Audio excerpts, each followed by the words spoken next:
There's a moment every gardener experiences when a bed looks tired, compacted, or simply hungry for renewal, yet transforming it feels like a big job. But what if the secret to deep lasting soil improvement was already sitting in your home, disguised as everyday waste? That's the hook. Simple household materials like newspapers and cardboard can outperform expensive soil amendments when used correctly. And the winner between the two might just surprise you. Master gardeners know that great soil doesn't come from one magical product, but from layered practices that work with natural systems. Both newspaper and cardboard have long been used as weed-suppressing layers in no-dig gardening, composting, and soil building. Still, they don't behave the same way underground, and choosing one over the other can shape your soil's moisture, microbial activity, and long-term fertility. So, this guide, well, it breaks down the real differences, the real results, and how to use each material properly, depending on your soil goals. Once placed on the garden bed and moistened, both newspaper and cardboard start interacting with soil organisms. Earthworms drag the paper down, fungi colonize the fibers, and microbes begin the slow, steady process of decomposition.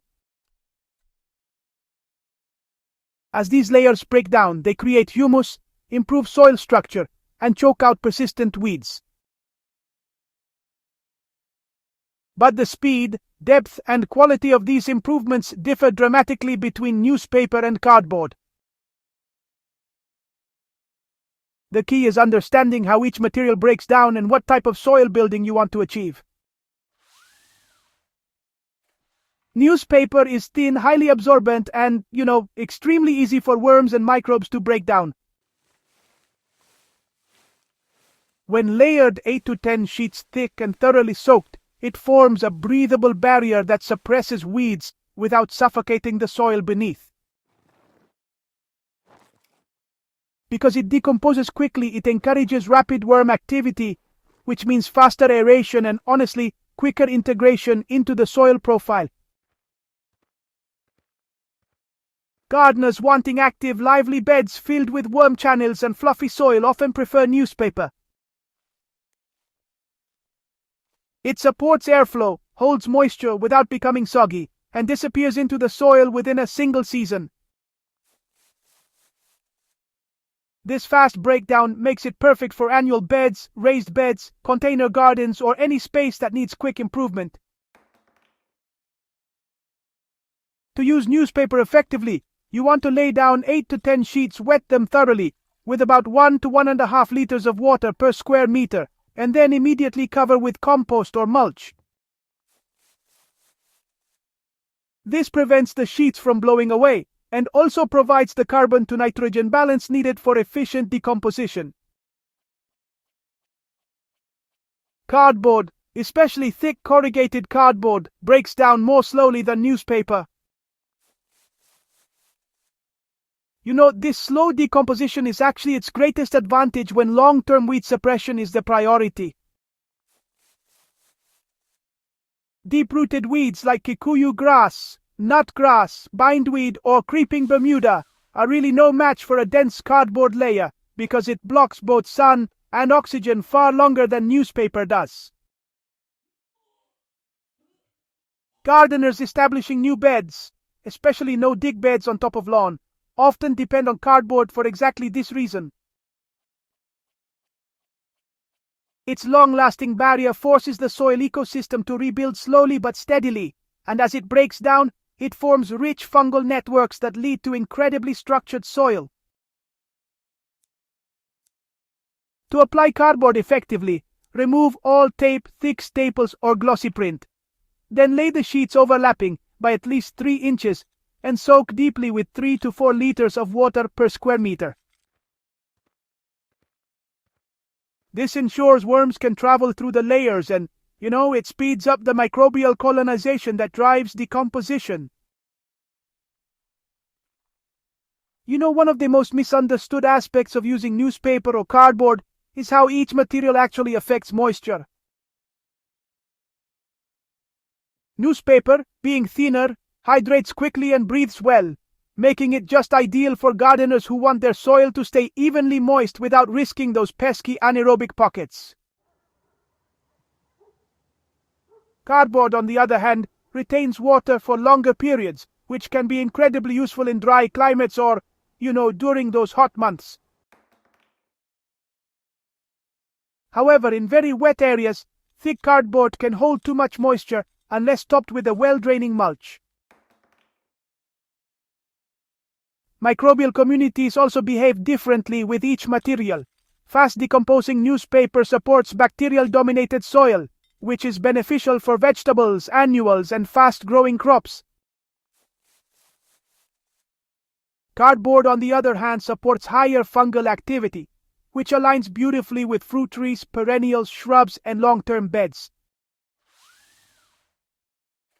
So this makes cardboard the better choice for orchard rows and, those permanent garden borders. Earthworms absolutely love newspaper because, it becomes soft and edible much faster. If your goal is to increase worm populations, newspaper will give you results within just a few weeks. The soil becomes lighter, easier to work, and more aerated as worm tunnels spread through the bed.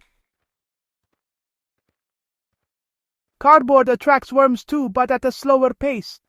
They feed on the softened layers only after rain, and microbes have done the first round of breakdown. Over time, though, cardboard creates deep humus and stable organic matter, which leads to long-lasting soil fertility. The real takeaway is this: newspaper boosts soil life quickly, cardboard boosts soil life deeply. If your goal is fast soil improvement, increased aeration, and an active worm population, newspaper is the material that delivers results within the same growing season. It's ideal for vegetable beds, raised beds, and situations where quick transformation matters. If your goal is long-term weed suppression, fungal-rich soil, and strong permanent beds, cardboard becomes the superior choice. It slowly unlocks nutrients while protecting the soil from aggressive weeds and, moisture loss. Many master gardeners use both strategically: newspaper for internal bed management and cardboard for outer edges, new beds, and heavy weed areas. There is no rule limiting you to one or the other. The art is in choosing the right layer for the right job. Regardless of which material you choose, moisture is non-negotiable. Dry paper repels worms and honestly breaks down inconsistently. Soaking the layers until they're fully saturated allows microbes to move freely, prevents those pesky air pockets, and maintains a healthy environment as the paper decomposes. Always follow with a generous covering of compost or organic mulch. This prevents drying, stabilizes the carbon layer, and, provides nitrogen for decomposition. The combination of paper, compost, and mulch is honestly one of the most powerful no-dig soil building strategies available, and, the simplicity of it is why master gardeners rely on it year after year. Both newspaper and cardboard can totally transform your garden, but, in different ways and at different speeds. Newspaper gives you rapid results and lively soil. Cardboard gives you long-term structure and deep weed control. Together, they offer an unbeatable set of tools for anyone committed to improving their soil the smart, natural way. If you found this guide valuable, don't forget to subscribe, share, and help fellow gardeners master the art of soil building the sustainable way.